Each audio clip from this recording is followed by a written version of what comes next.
Boa noite a todas e todos.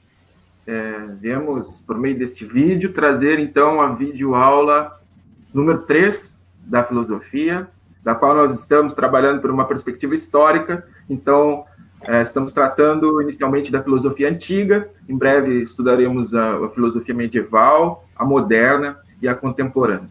É importante que vocês consigam ter essa noção de repartir em blocos, assim, a história da filosofia, né, que é a história do pensamento, portanto, diferente da história dos fatos, né, e para didaticamente a gente conseguir articular os conteúdos, né, num primeiro momento separando eles, para depois unificar eles no final do nosso curso, que será de 16 ou 17 aulas, certo? Mais para o final, nós vamos trazer questões do Enem, né, e contextualizar de uma maneira mais precisa como que esses conteúdos que vocês estão vendo agora, no início, se articulam com a forma, né, a estética da prova, né, como que se dá. E, então, hoje a gente vai discutir o tema da filosofia prática. Antes disso, a gente teve alguns problemas técnicos e tal, eu não sei se eu me apresentei, né? O meu nome é Rafael, eu sou voluntário do Projeto do Desafio, desde 2014, e estamos tentando construir um objeto de ensino, né, que consiga alcançar o máximo de pessoas possíveis, num contexto onde todos nós, de alguma maneira, mais ou menos, estamos passando por um sofrimento, né, que é essa pandemia. Tá? Então, nesse sentido, desde já, eu queria dizer que me comovo muito assim, com essa situação e desde já peço desculpas também pela nossa maneira de lidar com os conteúdos, assim, né? Há pouco tempo eu via no jornal alguém dizendo estão tentando continuar com a educação nessa crise, mas isso é um absurdo, não é? Então, nesse sentido, dizendo que quem acredita nisso estaria colocando a educação a goela abaixo. Então, não é nada disso, né? Eu lamento muito mesmo por essa circunstância. E, dito isso, eu passo para o assunto que é o que a gente vai discutir hoje, né, na videoaula 3, que é a filosofia prática na história da filosofia. E hoje a gente vai discutir aqui um pouco sobre Platão e Aristóteles. Nesse sentido, é importante que vocês tenham em mente, né, algumas coisas, a priori, assim, não é? Que é o que vocês já viram antes, né? Na primeira aula, vocês tiveram a oportunidade de saber um pouco dessa passagem do saber mítico para o saber filosófico. Portanto, a partir daí, os seres humanos têm um critério novo, né, de certa forma legítimo, para lidar com suas questões, né, com o saber da filosofia e da ciência que advém dela, né. Então, eu vou passar... Você pode passar os slides, Jean?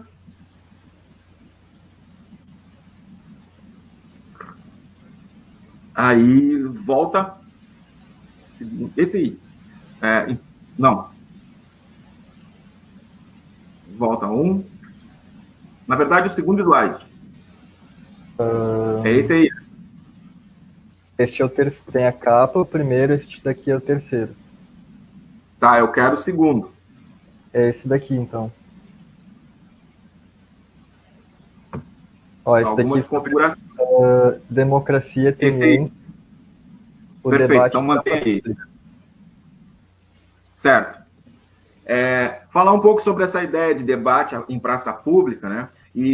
Mas antes disso, só categorizar um pouco assim, do que a gente faz em filosofia, certo?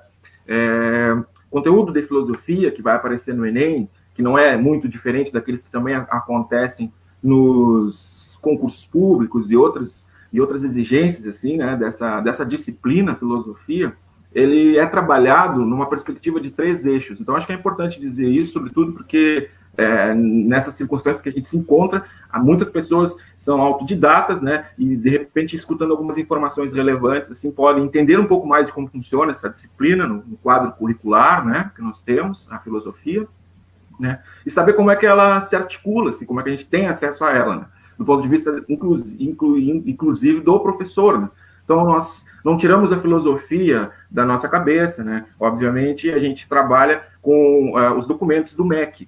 Então, nós temos o imperativo, né? Que é o Ministério da Educação, e lá tem alguns documentos, plano curricular, plano comum curricular, etc., PCNs, PCNs+, que são documentos que são gratuitos, todos podem ter acesso, né, no portal ali.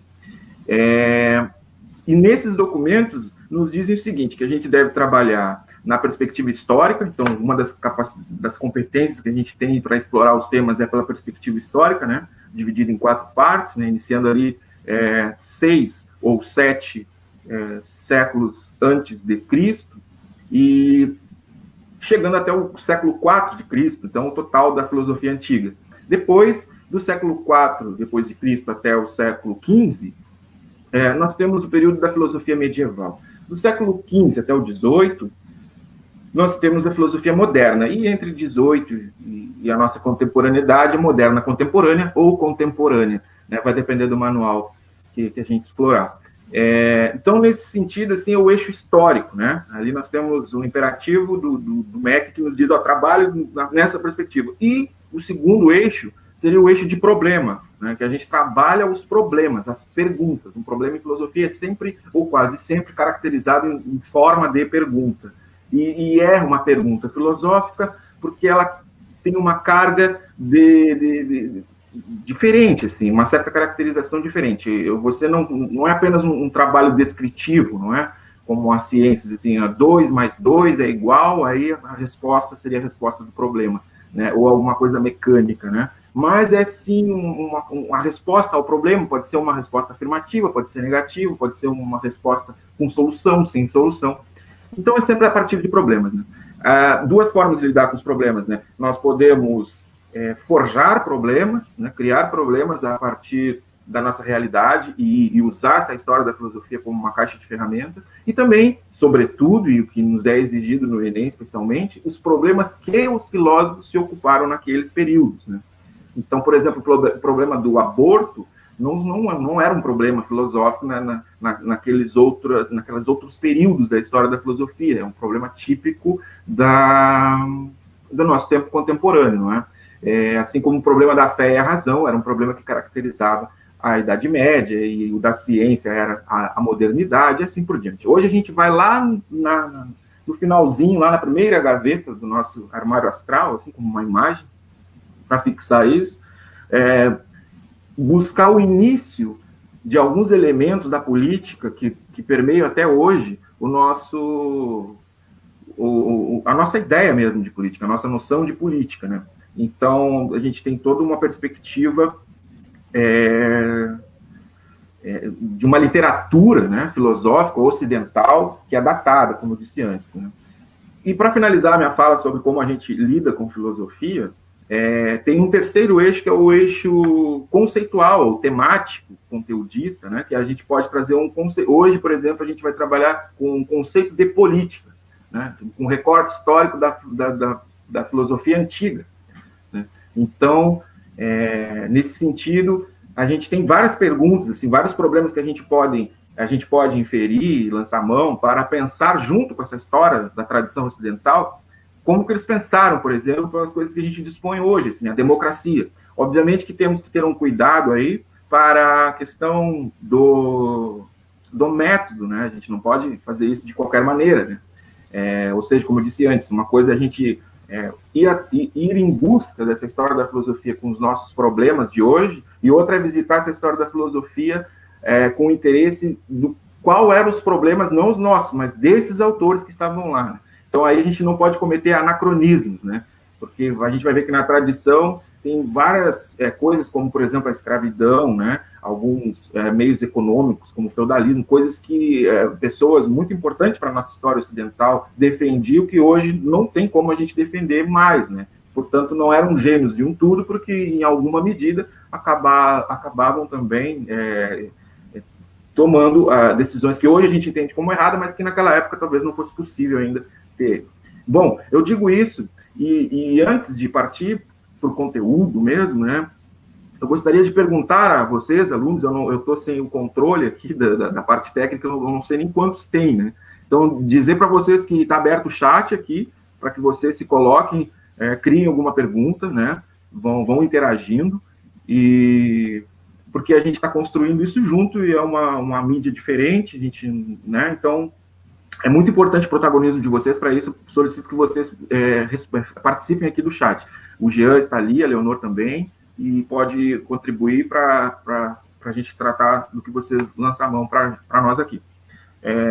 Eu quero saber só uma coisa, assim, em geral, que é uma informação, que é perguntar para vocês o seguinte: qual é o método que vocês estão utilizando para estudar, né, nessa plataforma, né? Não precisa responder agora, mas porque, assim, eu imagino que vocês têm um caderno, né? E com o tempo vocês vão passando a limpo e tal, vão organizando esse caderno, aula 1, aula 2. Então, pensando que vocês têm um caderno, eu resolvi falar muitas coisas, né? De modo que depois, quando vocês puderem revisitar o link da videoaula, vocês podem transcrever para o caderno algumas informações, né? Algumas categorias que a gente fala aqui, e de modo para vocês construir o próprio conteúdo, né? Também abro um parênteses para dizer que a equipe da filosofia está se mobilizando, conversando com a coordenação do desafio, para cadastrar vocês em alguma plataforma comum que a gente possa disponibilizar uma espécie de mochila virtual, assim, né, que possa ter ali os conteúdos de geografia, matemática, filosofia, etc. Né? Então, em breve, as coisas devem melhorar, apesar da nossa situação. Jean, pode passar para mim o slide? Vamos ver se o Jean está atento no que eu estou falando. Aqui sobre 15 pessoas. Pode passar o próximo?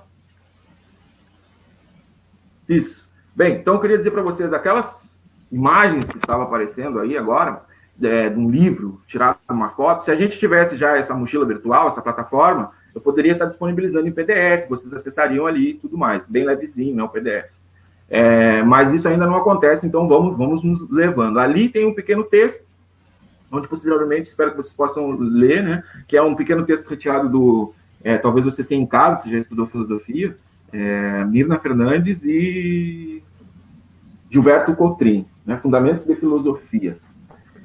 Então, as coisas que eu peguei dali também, peguei alguma coisa do professor Ítalo Corrales, que está na internet, né, então esses conteúdos que aparecer, assim, vocês tiverem a sensação de que já viram em algum lugar, só para justificar aqui a minha referência.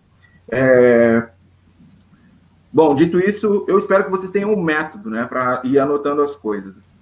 E queria dizer alguma coisa assim, com relação à videoaula número 1, né, o que eu sugiro que vocês, para que a gente possa lembrar um pouco da aula 1, Introdução à Filosofia. Temos que ter essa competência, né, criar um parágrafo nas nossas anotações, alguma coisa assim, que solidifique, concretize, que a gente saiba explicar mais ou menos como se deu essa introdução, né, a passagem do mito para a filosofia, né, quando foi isso, por que isso aconteceu e tal. Então tem bastante material por aí, inclusive a nossa primeira aula vocês podem anotarem, rever e anotarem algumas informações nesse sentido.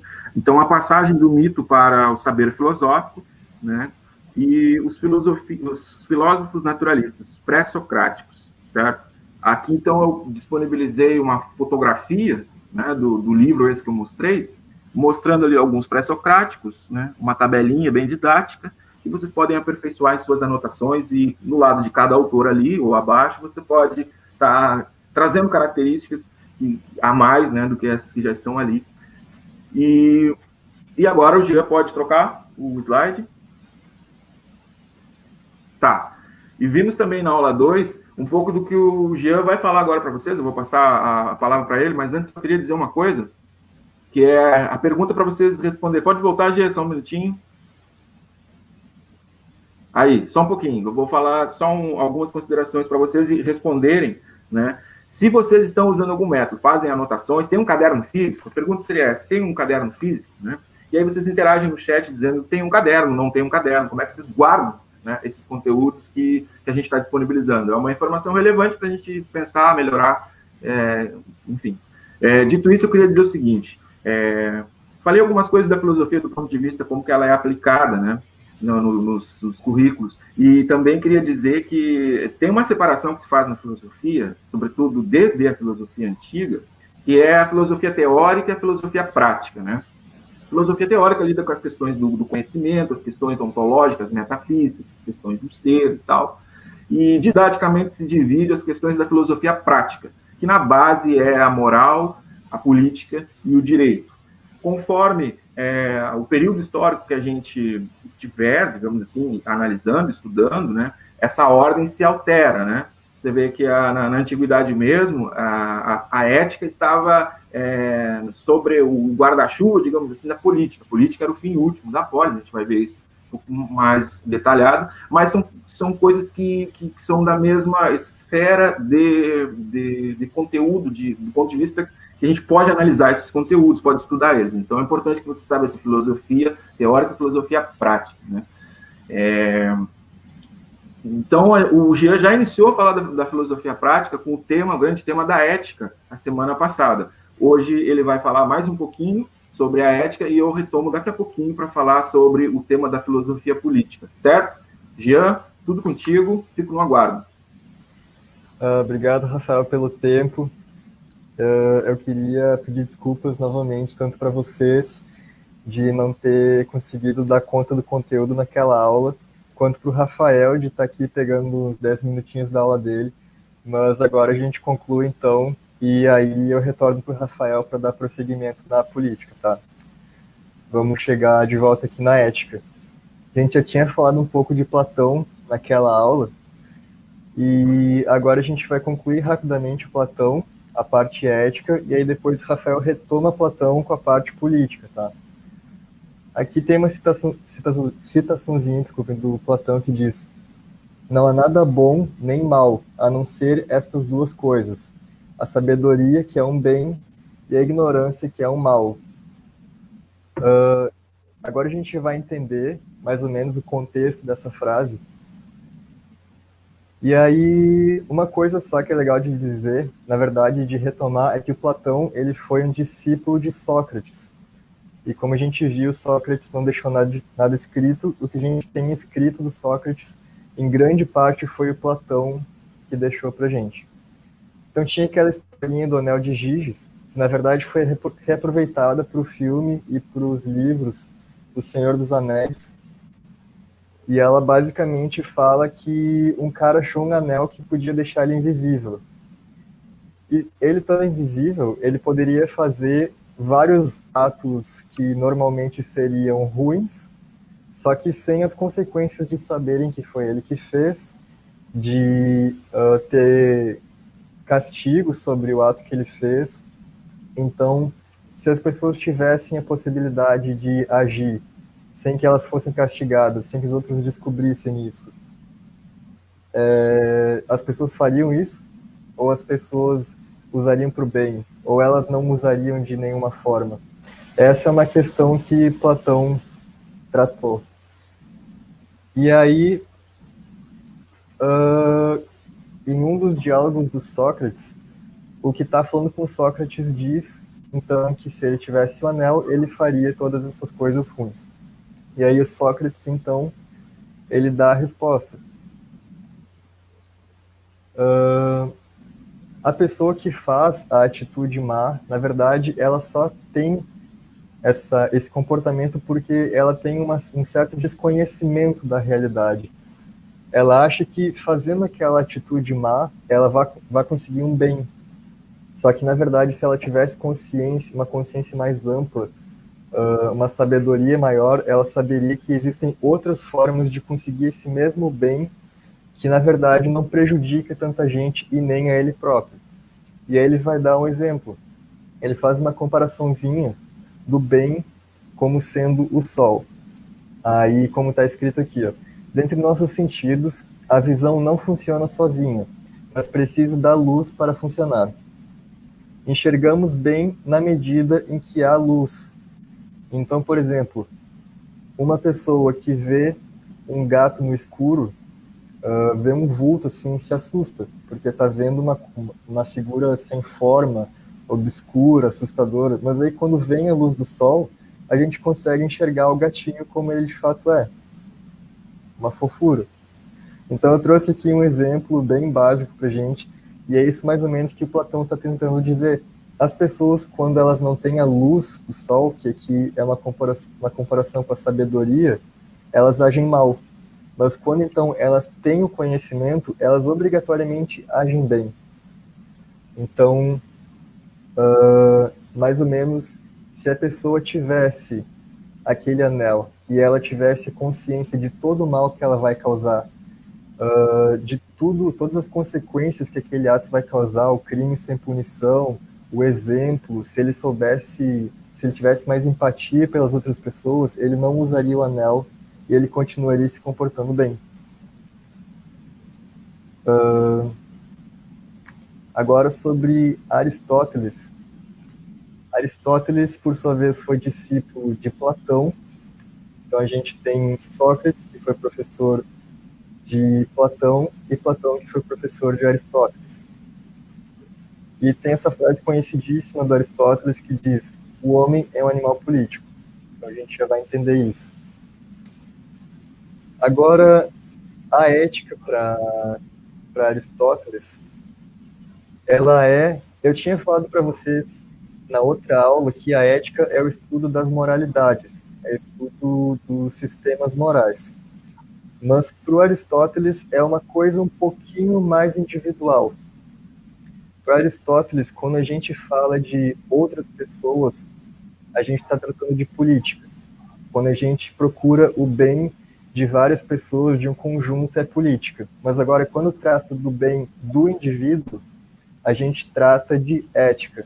Então, a ética para ele tem esse significado próprio. Para o Aristóteles, a felicidade é a finalidade de todas as nossas ações. Então, todas as nossas ações, lendo aqui, são voltadas para um bem. Mas esses bens particulares dizem respeito a um único e supremo bem, a felicidade, em grego, eudaimonia. Felicidade é uma tradução que a gente dá, só que ela não comporta todo o significado da palavra eudaimonia. Essa eudaimonia, ela tem um método. Existe uma forma de tu viver que te traria essa eudaimonia, essa felicidade. Mas então como é que a gente consegue ela? Através da riqueza? O Aristóteles vai dizer que a riqueza é até contrário à natureza, porque ela é um meio, simplesmente para te conseguir outras coisas. A riqueza não é um fim. Então não adianta tu ter riqueza, porque não é necessariamente assim que tu vai conseguir a felicidade. A honra, para Aristóteles, ela seria uma coisa que é atribuída mais dos outros para a gente. Então a gente fica todo tempo à mercê da opinião das outras pessoas sobre aquilo que a gente é, se a gente é honrado ou não. Sobre o prazer, quando a gente cede ao prazer, a gente está sendo passivo, a gente está sendo dependente dos nossos próprios instintos. A gente não está no controle da gente. Então também não dá para confiar no prazer. Então seria o uso da racionalidade. A racionalidade, que é o que distingue os seres humanos dos outros animais, das outras coisas, ela faria com que a gente tivesse um modo de vida que traria essa felicidade, então. O que é a nossa essência para Aristóteles? É a nossa alma. A alma tem a capacidade de raciocinar, de consciência moral. Então, sendo isso o que nos distingue, a alma ela tem a capacidade racional nos seres humanos. Então, para conseguir essa felicidade, a gente teria que ser virtuoso. Mas como é que a gente é virtuoso para Aristóteles? Os gregos eles tinham uma concepção de que tudo tinha uma finalidade. Por exemplo, eu trouxe aqui as imagens para a gente ilustrar. A gente tem um arco e flecha, e aí a finalidade do arco e flecha seria disparar uma flecha veloz e certeira. A finalidade de um cavalo seria correr velozmente. Tanto o arco e flecha, que é uma coisa, quanto o cavalo, que é um animal, são virtuosos na medida que eles fazem aquilo que eles foram feitos para fazer. Então, o ser humano, tendo a racionalidade, é virtuoso na medida em que ele usa bem essa racionalidade. O oposto da virtude, então, é o vício.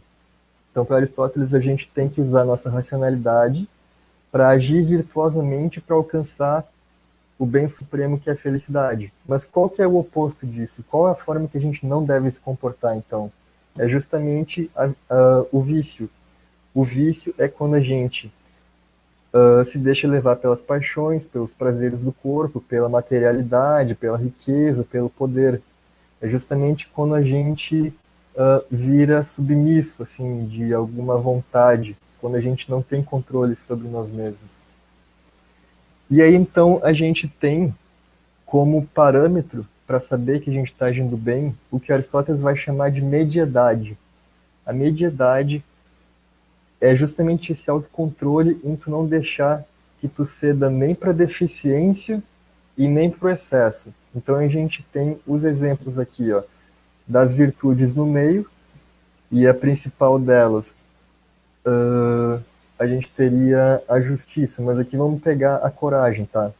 Como que a gente sabe agir virtuosamente no âmbito da coragem?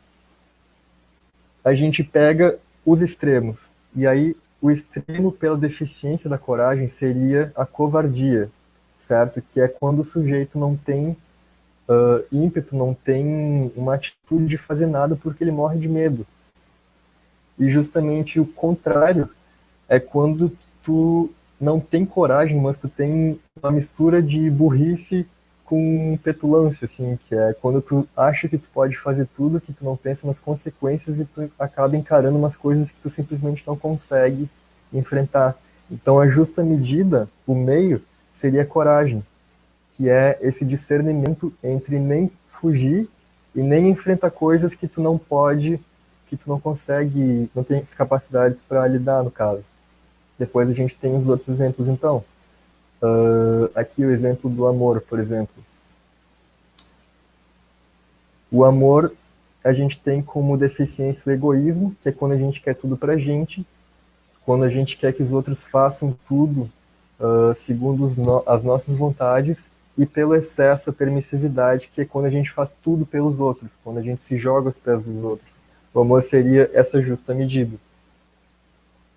E por fim, para trazer o Rafael de volta, ninguém nasce virtuoso, Aristóteles disse. Então, isso é, ninguém já nasce sabendo as coisas que tem que fazer. Para a gente adquirir essa virtude dá muito trabalho, e a gente consegue isso através do estudo e através de experiências de vida também. Não somente através de leituras e de conhecimentos de casos, mas quando a gente, de fato, entra nessas situações, experiencia. Basicamente é isso.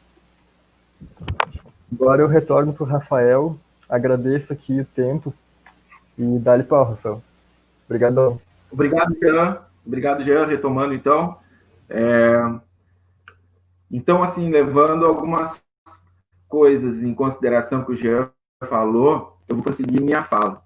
E, como eu disse antes, sempre imaginando que vocês anotem, né, as coisas e que façam uma síntese dessas anotações. Ou seja, quando tiverem tempo, até uma forma de estudar, vocês reorganizem isso, porque a gente pode falar algumas coisas que vocês podem encaixar com outras que a gente ainda não falou. Então, assim, essa questão metodológica é um experimento não apenas para vocês, mas para a gente também, com relação a essa coisa do ensino à distância, né? Então, eu sigo aqui falando, queria destacar para vocês, é uma pintura do um artista chamado Rafael, meu xará também, que é essa imagem que vocês estão vendo, Platão e Aristóteles, certo? E essa é uma imagem que remete a algumas informações que eu gostaria que vocês anotassem, né? Por exemplo, o Platão, esse que aponta para cima, né?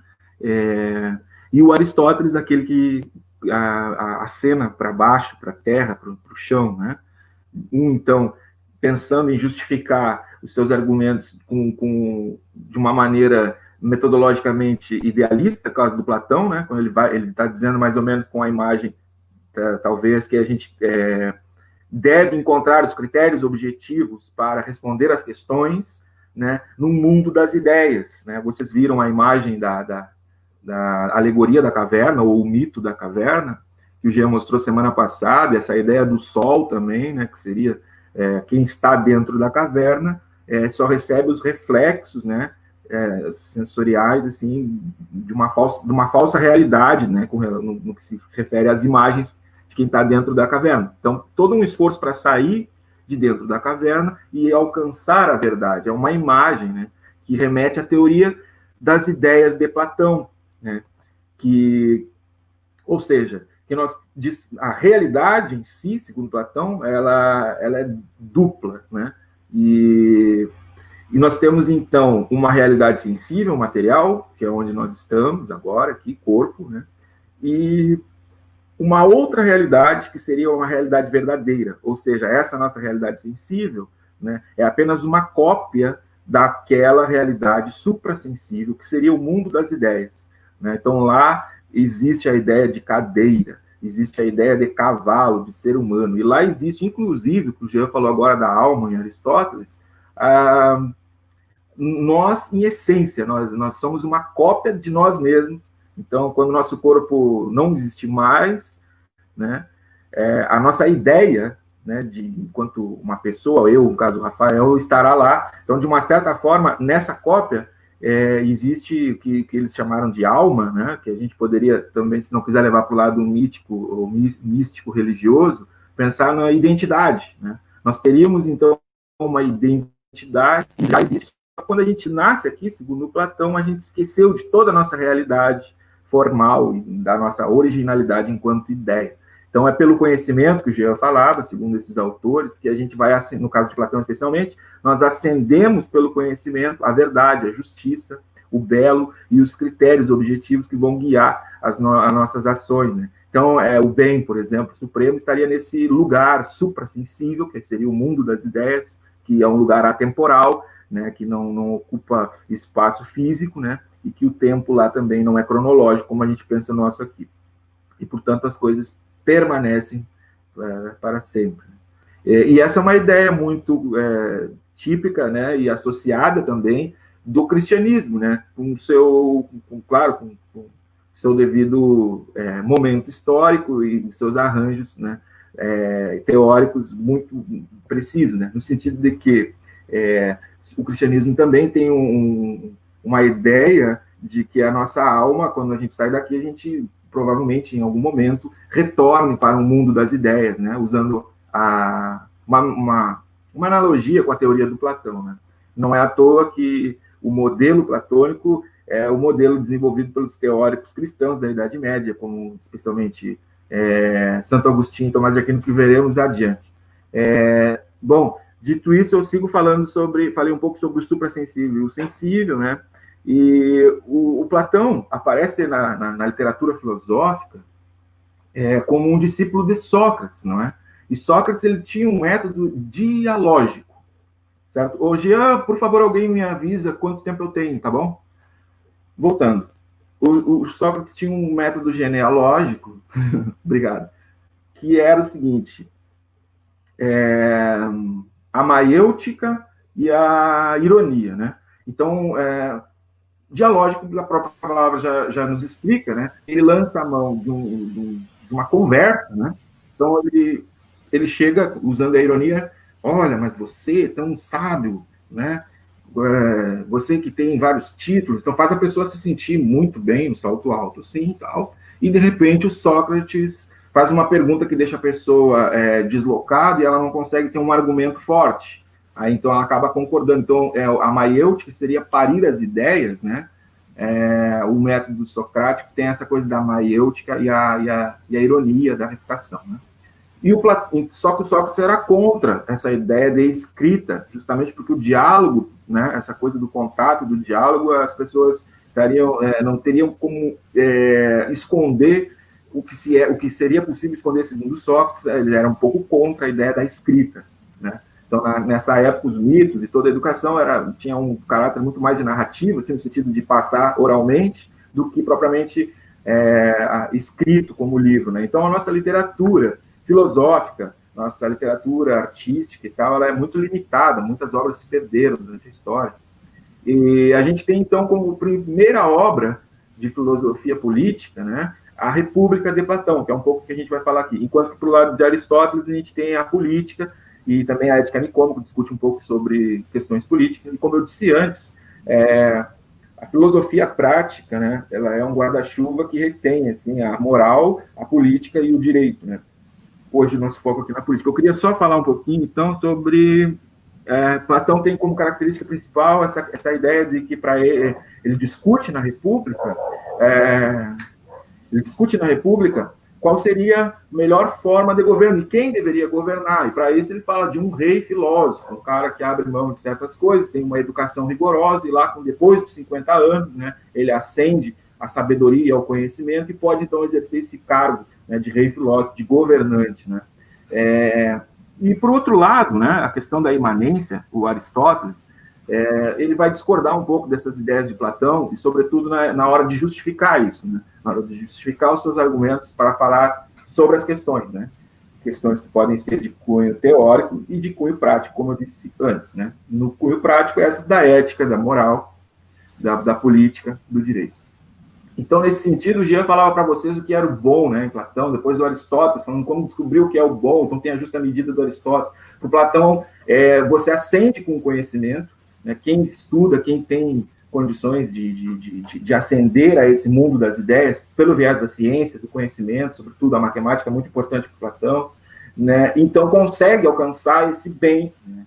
E o Aristóteles, não, aí entra a crítica do aluno de Platão, que Aristóteles foi aluno de Platão, dizendo, olha, não, o bem não está fora, o bem está aqui, né? Então é mais ou menos isso que ele está tentando simbolizar, ou uma das possíveis leituras dessa imagem que traz Aristóteles apontando. E o aqui dele é a polis, né? Para não ir ao infinito, né?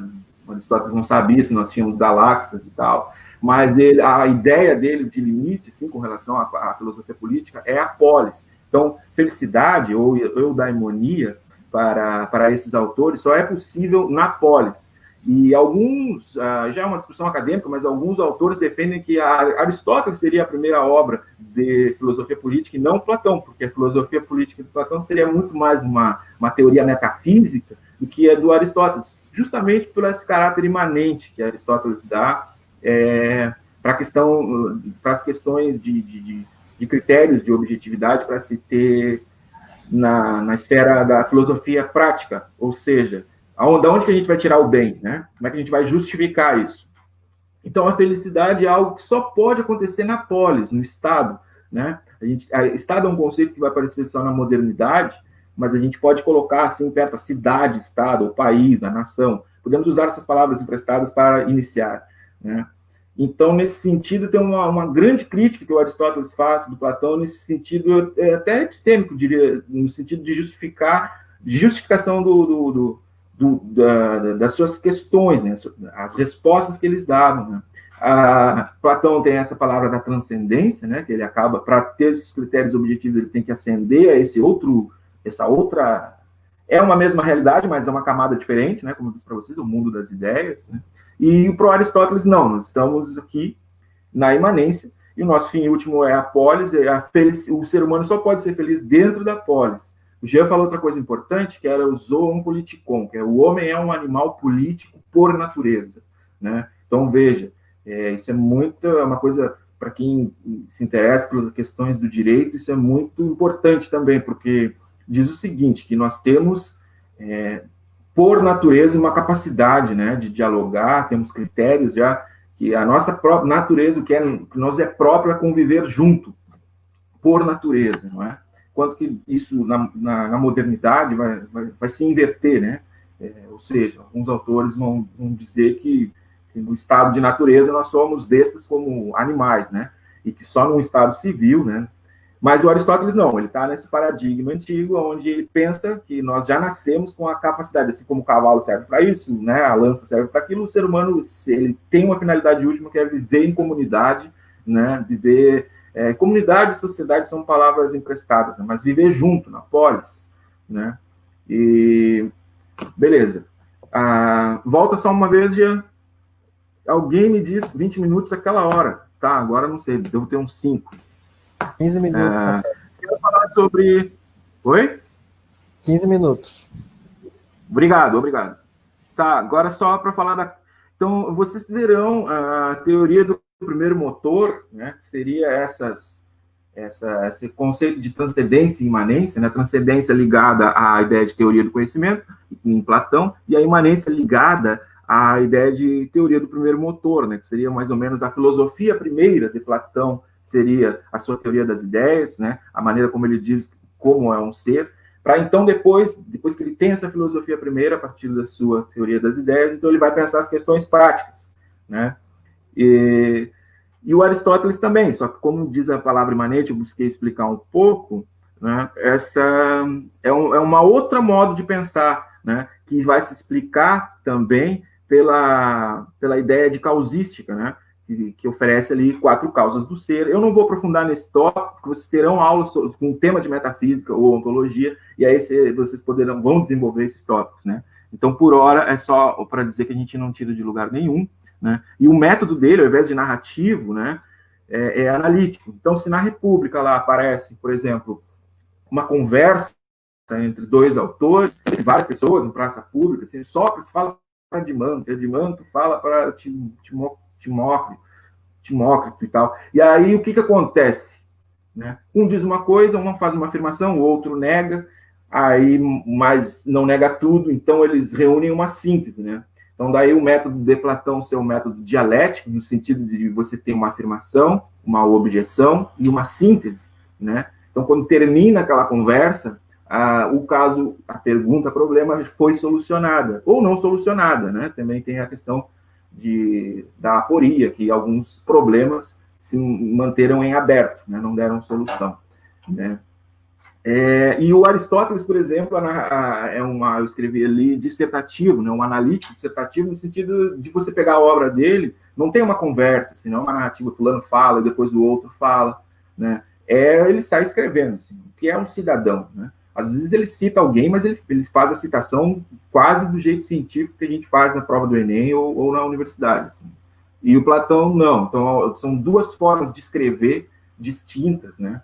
E que, então, o Aristóteles seria um desses precursores, né, principal do modelo analítico, né, e dessa forma que a gente tem hoje dissertativa de comunicar os nossos argumentos, as nossas ideias.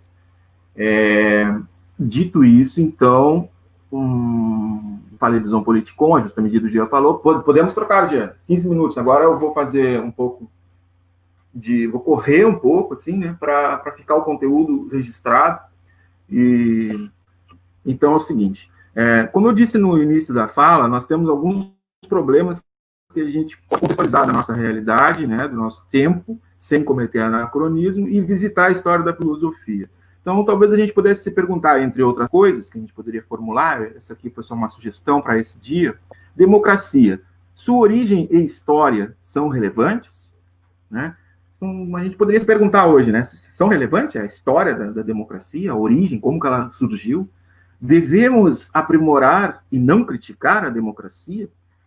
Será que a democracia é algo que a gente não tem mais dúvidas nenhuma sobre a sua efetividade, né? Ou seja, devemos apenas aprimorar e não criticar? É uma pergunta. E o que diriam os filósofos antigos sobre a legitimidade da representatividade política que dispomos hoje? Né? Justamente faço essas perguntas, né, do cunho metodológico, assim, crítico também, para que vocês respondam ou não, né? Mas para a gente pensar, deixar elas em aberto, para a gente pensar e dizer o seguinte, essas não são as questões dos autores, né? São questões que a gente pode utilizar, né, a filosofia, não só dentro de uma bolha abstrata, mas cotejando com esses conteúdos que nos são cobrados. Bem, então eu queria dizer com isso que uma principal característica sobre democracia, além de já ter datado para vocês que ela inicia nessas obras de Platão e Aristóteles, que ela não era uma democracia no sentido de representatividade que a gente tem hoje. Ninguém poderia falar por você mesmo. Você teria que ir lá na Ágora, na praça pública, e defender o seu argumento, fazer o seu voto na urna lá, né? Então, essa foi uma das coisas que traz uma negatividade, sobretudo para Platão, é a morte do Sócrates, né? Ali embaixo tem uma sugestão de filme completo, Sócrates, para vocês verem, assim, quando tiver tempo, né? Verem um pouco de como se originou essa democracia retratada num filme de produção italiana, feito nos anos 70, ele não é muito bom, mas tem no YouTube, esse link está em espanhol, mas tem uma boa legenda, assim, né? Então aproveitem esse filme para entender um pouco mais sobre Sócrates e como que se instaurou a filosofia a democracia no Ocidente, né? Bom, então, problemas dos quais se ocuparam os filósofos antigos, que é justamente o que no Enem provavelmente nos será cobrado, né? O que é a justiça? O primeiro capítulo da República de Platão já lança a mão desse problema. Como é pensado as formas saudáveis de polis? Nesse caso, a gente poderia fazer uma espécie de tradução para Estado, nação, pátria. O que é cidadão? Aristóteles discute isso no livro 3 da Política. Qual a melhor forma de governo? Livro 8 da República, o Platão faz um diagnóstico das formas enfermas, né, de um bom governo. Quem deve governar? Questão que todos os antigos se perguntaram. Onde emerge a legitimidade do poder? Pode passar, Jean.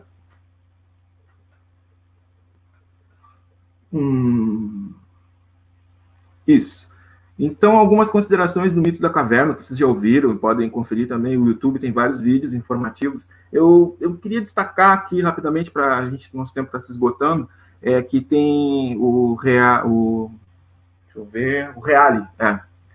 Giovanni Reale, ele, na História da Filosofia Pagã, esse conteúdo que está no slide. Então, ele fala assim sobre alguns níveis, né, que a alegoria da caverna, o mito da caverna, pode explicar praticamente toda a teoria do Platão, no nível ontológico, né, da metafísica, o gnoseológico, que vai entrar a questão da epistemologia, né, o místico religioso, e o por último, que eu quero chamar a atenção, é o político, né, porque se vocês já conhecem a história da caverna, sabe que tem todo um sofrimento, né, para passar algumas etapas até chegar na luz real do sol, e não na luz né, que emana ali das sombras. Só que esse cara está lá fora e ele vai voltar. Por que ele vai voltar? Né? Ele volta para avisar os outros. Só que quando ele chega lá, né, é uma coisa curiosa, né, quando ele chega lá, ele fala a realidade, né, salvo engano, ele é morto ou é machucado, né, esse personagem que acendeu o conhecimento fora da caverna, que voltou para contar, os caras não acreditam, está falando um monte de bobagem, né? E eu acho que isso é uma coisa importante para a gente pensar nos dias de hoje, assim, que estão politizando argumentos científicos, né? Então, o Platão, ainda que de sua forma, né, pensou essas coisas também. Então, esse voltar à caverna para avisar outros tem esse caráter político. Passa o slide, Jean. Obrigado. Certo, então eu vou aqui pensar, elementos da política, as formas possíveis de Estado, segundo Platão, em A República. Então, como eu disse antes, no livro 8 da República, né, Platão chega numa conclusão de que a melhor forma de governo seria aquela que garantisse a educação desse rei filósofo, né, desse governante, né? E essa seria uma forma de cidade ideal, né? Uma forma que, depois que esse rei filósofo, ou seja, para ele chegar nessa capacidade que só depois de 50 anos, né, entre 50 e 70 anos ele estaria pronto, né, estudando todos os dias, né, ele está pronto para ocupar esses cargos e saber o que é justo e tal. Ele fala de um povoado que tem perto da cidade onde ele mora, dizendo que lá acontece, né? Lá era um tipo de aristocracia, governo de poucos, mas que esses poucos tinham uma educação que nem esses reis filósofos, né? Então, a aristocracia, né, um governo de poucos, e esses com a educação que requer um rei filósofo, que é uma imagem né, que ele usa na obra A República. Então, haveria então uma degeneração, né? Porque o cara da aristocracia lá, que tem toda a educação, ele pode morrer e tal, e por herança, por exemplo, passar para o príncipe que é novo e não teve tempo de estudar ainda. E esse não daria o olhar correto para a educação, não teria experiência, e aí começaria a degenerar. Então, de uma aristocracia saudável, você chegaria numa tirania, né? E da tirania, que é ali, eu acho que nós temos a honra, né? Por honra se faz tudo. Desculpa, eu não falei tirania. Eu falei tirania, mas eu queria dizer timocracia. Da timocracia, que é um governo pautado pela honra, né, ela seria a primeira enfermidade dessa aristocracia, salutar. A segunda seria a oligarquia, e você vê como está o papel da democracia, né? Lá só antes da tirania. A democracia seria o governo de todos, de muitos, né? E de todos, não são todos, né, no geral, mas são todos aqueles que são livres. E a terceira e última, a tirania, né?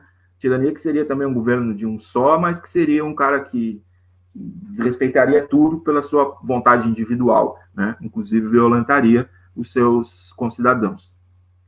Dito isso, as formas de governo, então, para o Platão, né, a democracia, você pode ver, ela tem uma origem, ela é analisada por esses pensadores, né, e não é nada interessante. Eu fico pensando assim, como é que a gente poderia imaginar, né, essa questão do poder e a democracia. Imaginem vocês que nós somos uma multiplicidade de impulsos, por exemplo, né, e de repente amanhã eu tenho um compromisso e está frio.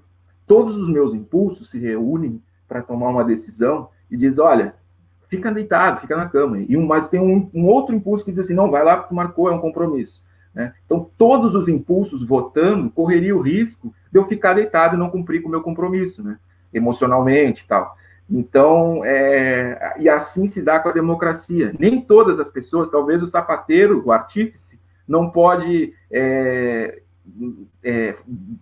votar ou deliberar sobre uma questão do médico, por exemplo. Você não vai querer fazer uma cirurgia no corpo com a sabedoria de um artífice, né? Não quer dizer que um é melhor ou pior que o outro, mas que são saberes diferentes e que, portanto, nem todos podem decidir pela pólice. Mais ou menos, acho que essa analogia fica um pouco explicitada, assim, como um exemplo. 5 minutos. Passa o slide.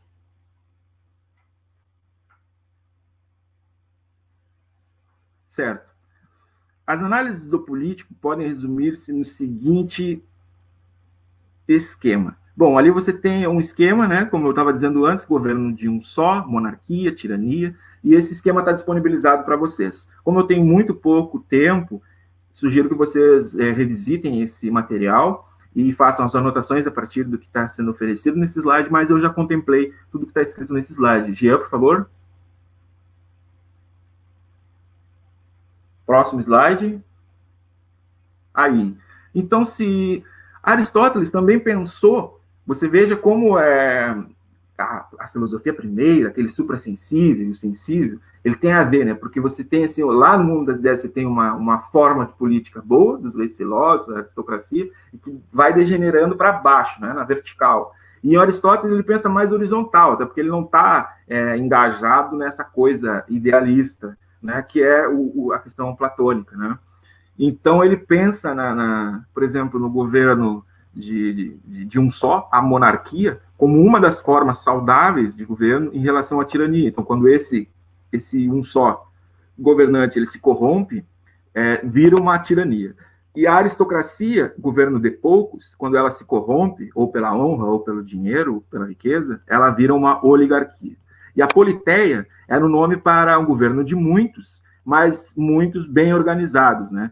Então, e a democracia seria o governo de todos, né? Que seria o governo de muitos também, né? Mas a terminologia que eu encontrei aqui, que geralmente se encontra, é essa, né? É para dizer que é a mesma coisa que democracia, mas num sentido bem organizado, enquanto democracia seria essa coisa como eu fiz a comparação dos impulsos. Pode trocar, Jean. Vamos ver. Isso. Então, para terminar a nossa aula de hoje, eu estou sem meu óculos hoje porque eu tive um acidente com eles, mas eu gostaria de ler aqui essa parte. No livro 3 da política, para vocês verem como que, ter a experiência, assim, né, verem como que se manifesta a literatura filosófica. Esse é o livro da política de Aristóteles, o livro 3, capítulo 1.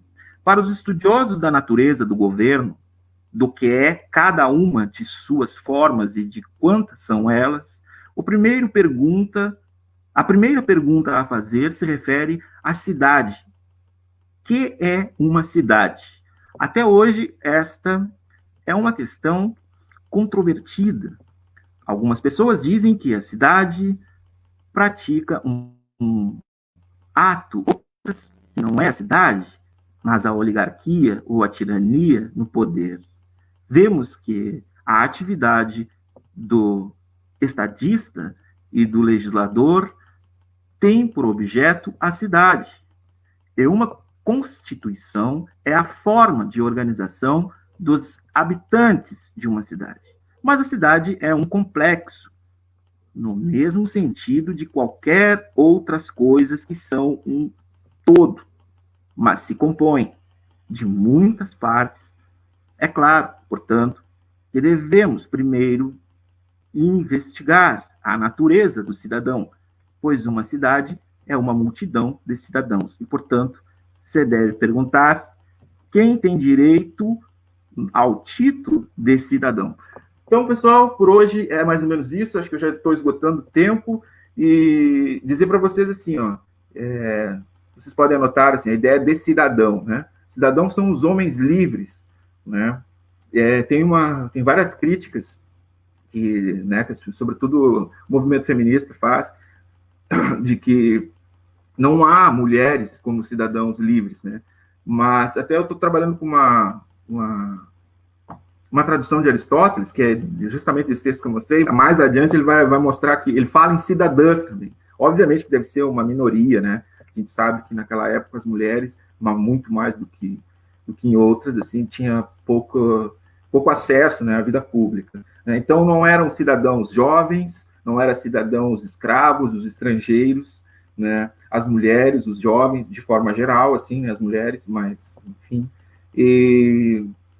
Então, assim, só que, como eu disse para vocês no início, importante a gente não ter anacronismo, olhar para esses caras com preconceito. Deixa o preconceito deles, né? Vamos avaliar para poder chegar às nossas próprias conclusões. Dito isso, eu vejo que encerra 1 hora, eu penso que a aula seja de 1 hora, e nem sei se eu estou no ar ainda, mas se caso eu esteja, mando um abraço a todos, um abraço fraterno, um ótimo fim de semana, sexta-feira e fim de semana. Tudo de bom para todos.